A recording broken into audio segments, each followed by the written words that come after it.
Hey guys, we've been fighting some extremely bad weather. This is the first real break I'm getting today in the rain to take your video for you.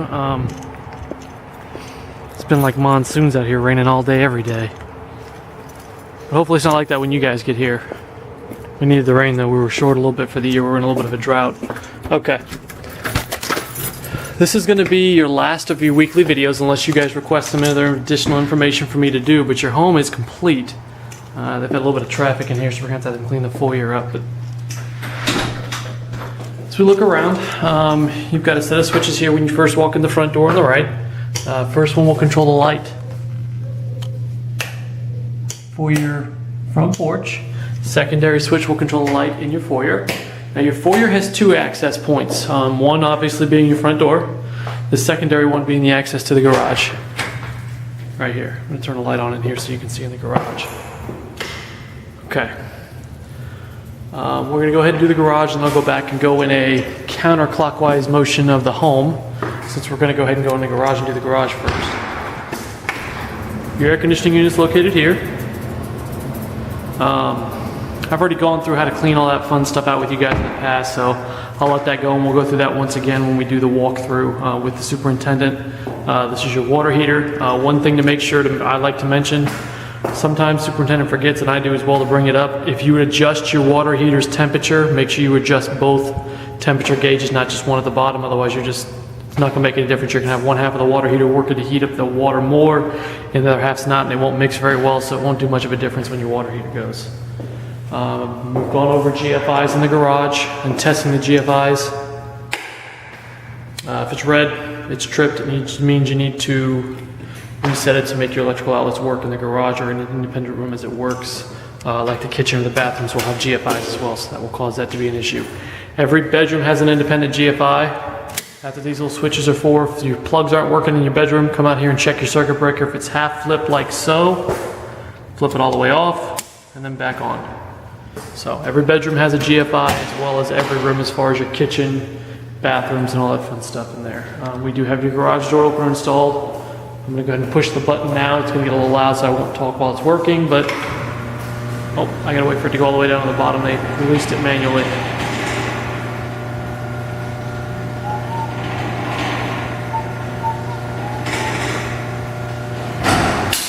There it is. Now it comes up. We'll push it to go back down. Sorry, I don't let it go all the way, otherwise we'd be sitting in here for 2 or 3 minutes waiting for it to go all the way up and down. Okay.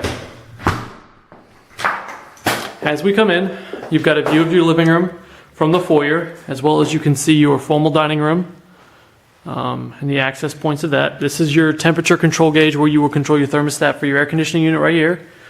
Pretty self-explanatory. Cool, off, heat, emergency heat. Do not run it on emergency heat unless you've been out of the home. Say you go on vacation, you turn the AC down to 60, or the heater down to 60, and you come back in December and it's 60 degrees in the house and you're freezing. You would kick on the emergency heat at that point because it makes all the heating coils inside the heater work to warm up the house. If you run emergency heat all the time, your electric bill is going to be through the roof because you don't need all of those heating cools to work to keep the house warm, but you do need it to warm the house up faster, which is what you would use emergency heat for.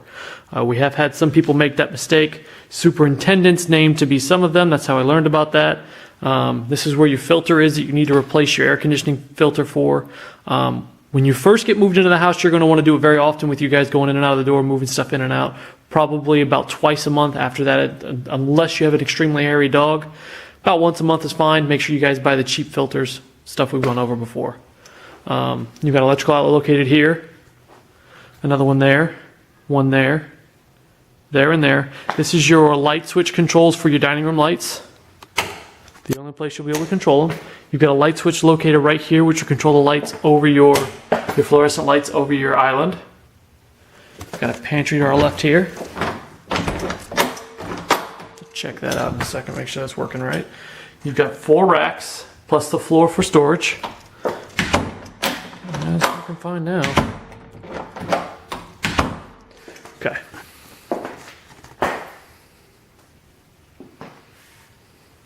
This is your laundry room. You've got your cold water and hot water hookups for your washing machine, as well as your electrical outlet for said washing machines. You've got an electrical outlet plus an exterior vent for your dryer. And you've got a rack up top for storing dryer vents and all that fun stuff. And we got a switch located here for the light in this room. Sorry, I didn't turn my phone on silent. Okay, as we work our way around the kitchen, got your cabinets and your countertops, your granite countertops, your range and your microwave located over there. Can't remember if I went over granite countertops and making sure that you guys knew that you had to seal them, but I'm going to go over some of that here in a second. I'm going to let that water soak in while I go through some of the other stuff here. Your range is a self-cleaning oven, or I think it is, yes, self-cleaning, so you have to push the button here to make it self-clean. When you do so, it is going to lock the range, and it's going to do it for quite some time, and it's going to produce an extremely large amount of heat to actually bake everything off of it. The only place to ever turn that off is there's an outside switch outside the home, which we'll go over during the walkthrough period, where you can go out and turn that switch off to kill the power to the range. Otherwise, you're going to have to let it go, and it's going to take a few hours to do so. Your microwave is more than your standard microwave. It's actually a convection oven, so you can cook in it as well as like pies or turkeys. I guess you could probably do 2 pies. I don't think you can do 1 turkey at a time, though. Okay.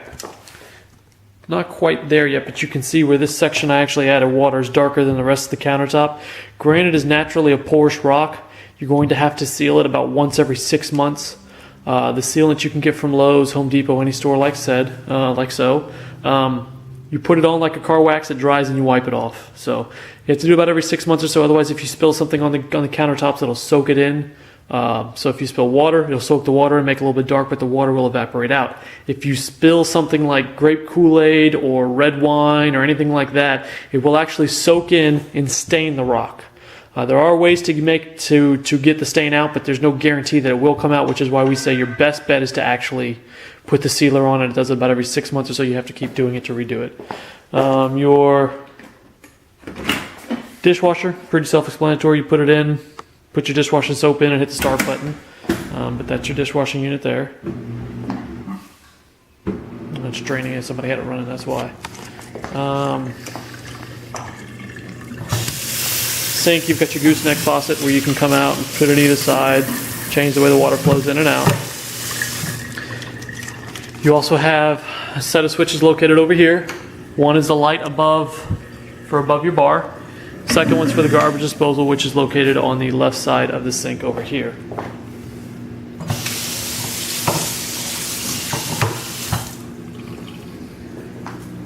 This is your GFI for this side of the kitchen. You should have one on the other side of the kitchen as well, which is located right there. Once again, if it's switched and you're not getting any power, if you're not getting any power, check this. If you got a red light, it's been tripped, and the button that I'm pushing is a test button. You don't have to push it to make sure it works. Obviously, if the light's not on, it's functioning. Okay, this is your eating kitchen in the area, your eat-in breakfast area in the kitchen. And I cannot speak today. Sorry, guys. Got an electrical outlet located here, another one here, and one more over here. You got a set of switches over here. This 3 set of switches. First one should control the breakfast area, which it does. Second one controls the light over the island. Third one controls the light, your dome light located right there. Okay, as we walk around the outside here, you've got a couple of switches or a couple electrical outlets on the outside wall over here of the island. The breakfast bar. Sorry, I really can't speak today. Got one there and another one located over here.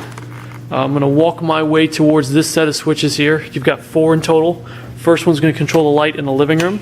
Second one should control the light over your entertainment area. Third one should control the light on the ceiling fan, which it does. And the fourth one controls the blades on the ceiling fan. You'll have a couple locations that control the light itself, but this is the only place where you can control the ceiling fan blades themselves. You can control the light on the ceiling fan actually as well over here by the master bedroom. So when you go to bed at night, you can turn the light off. But the only place to actually control the fan blades themselves is on this 3 set of switches here. Okay. As we look around the rest of the family room, you've got electrical outlet located here next to the sliding glass door and your double 3-foot by 5-foot windows. Got another one located here and one here. This is the switch we referred to where you can turn the ceiling fan light off going into the master bedroom. You've got another electrical outlet located here, a cable outlet, and one more electrical outlet located here. Okay. As we walk into the master bedroom, Sorry, I called it bath. Almost called it bathroom. I'm having one of those days. First switch controls the light on the ceiling fan. Second switch controls the ceiling fan blades themselves. You can control them by the plugs as well. I just recommend it's easier to use the switches.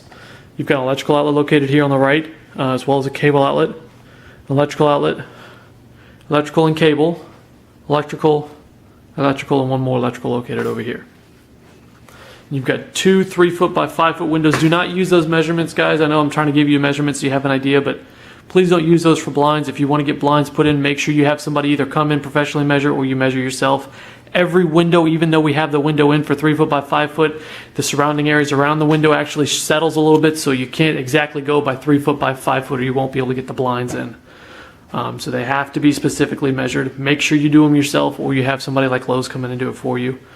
As we come into the master bathroom, got your tub located directly in front of you with your block window behind you.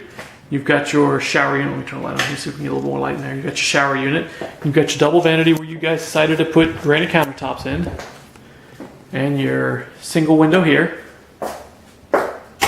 This is the light over your shower unit. This should be an exterior vent, I believe. Yep, this is your exterior vent light switch located here. Okay. First switch in the water closet will be for the light. Second one is for the vent. I'm going to leave the light on so I can show you that the linen closet is back here. You've got 4 shelves for storage. It's a lot wider than it looks. Plus you can also store stuff on the floor as well.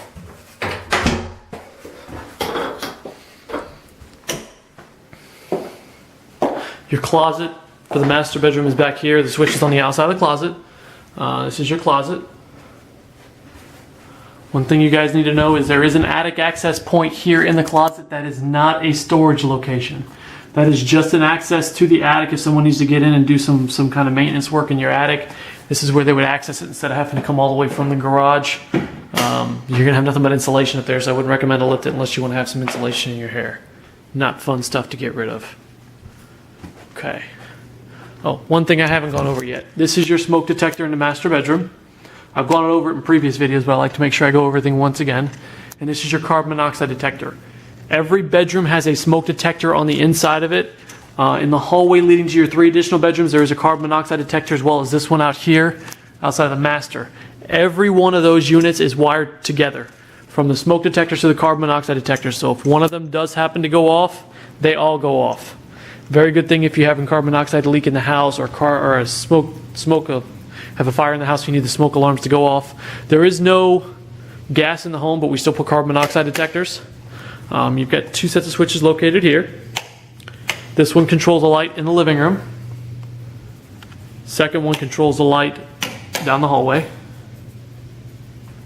And you've got an electrical outlet down here in the hallway. Since I'm going counterclockwise, I should keep that theory running, I guess. Got 2 switches in this bathroom. First switch controls the lights. Second switch controls the vents. I'm going to leave the light on, it's a little bit easier to see stuff. This is your GFI for this bathroom. Once again, if it's red, it's tripped. If there's no light, it's good to go. You guys also put granite in the second bathroom as well. And your sheet mirror. This is your toilet. I'm going to flush it as we leave because I like to flush the toilets to make sure there's no standing water in them. And this is your tub shower unit. This is your exterior vent, which actually runs that way through the home. So you can actually, if anyone needs to ask for whatever reason, you know why and which way it runs. This is your middle bedroom, I guess you would call it. It is the middle of all the bedrooms. First light switch controls the light. Second one would control a ceiling fan if you guys decide to install a ceiling fan. And you've got electrical outlet located here in this room. There, there, and there. There, and then you've got a cable outlet as well as an electrical outlet. And this is your closet here for this bedroom. It's a pretty good sized closet. Okay. This is your linen closet for the bathroom. There's not one inside the bathroom, so they've got one here in the hallway. Once again, you've got 4 racks plus storage on the floor. This is your first of your 2 front bedrooms. Once again, first light controls the light. Second one would control a ceiling fan once you guys install one. It's pre-wired and braced for a ceiling fan, even though there's not one in there. So it's readily and easy to go. Or easy and readily available. Man, I cannot speak today. Sorry, guys. This is your closet. Once again, same size as the other one, just on the opposite side of the wall. Actually, this one's a little bit bigger than the other one. you've got electrical outlet located here in this room. One there, there, and there. And we're going to go to your last of your bedrooms, and I'm going to go over a couple more things after we do that I like to go over. As we walk into this bedroom, you can see we've got an electrical outlet located here and a cable outlet here. One more electrical outlet here, another one here, and here. And this is where your light switches are going to be located on your left when you walk in. First one controls the light, second one will control the ceiling fan if one's installed. And this is the closet here for this room. Okay, one other thing I do like to go over, I'm going to do it here in the hallway, is the textures on the walls. The texture we use on the side walls, we call it an orange peel. It literally looks like the skin of an orange, which is why it's called orange peel. And on the ceiling, we use, some people call it Spanish lace, mostly interior decorators, and your contractors normally call it knockdown, is what we use on the ceiling. It's just the name of the texture we use. It looks a lot better than popcorn, and it looks a lot better than just having one texture throughout the home, which some people do. We don't. I didn't get a chance to show you because obviously the walls are painted, but I'll go back into the bathroom and tell you. Above the shower and the tub of the bathrooms, we've actually got what's called a green board located up above. It is a moisture-resistant, mold-resistant board that we put above all the showers and bathtubs. That's to help prevent any kind of issue with the paint peeling off the drywall, the paint running off the drywall, any kind of mold buildup, or any kind of issue from taking showers or hot baths in the bathrooms. It's not code, but it's something we do above and beyond code because we feel like it helps with the longevity of your home. Most of our homeowners don't own the home for a couple of years and move out, but if you did, it is a good selling point for you guys to use when you go to move out of the home. So just so you know on that. Well, that's about it, guys. If you have any questions or you have any other concerns about anything else, please feel free to call or email me at any time. I know we're not closing until September, but feel free at any point in time to call or email me at any point with any questions. I hope you guys had a great weekend. And if I can help with anything, let me know.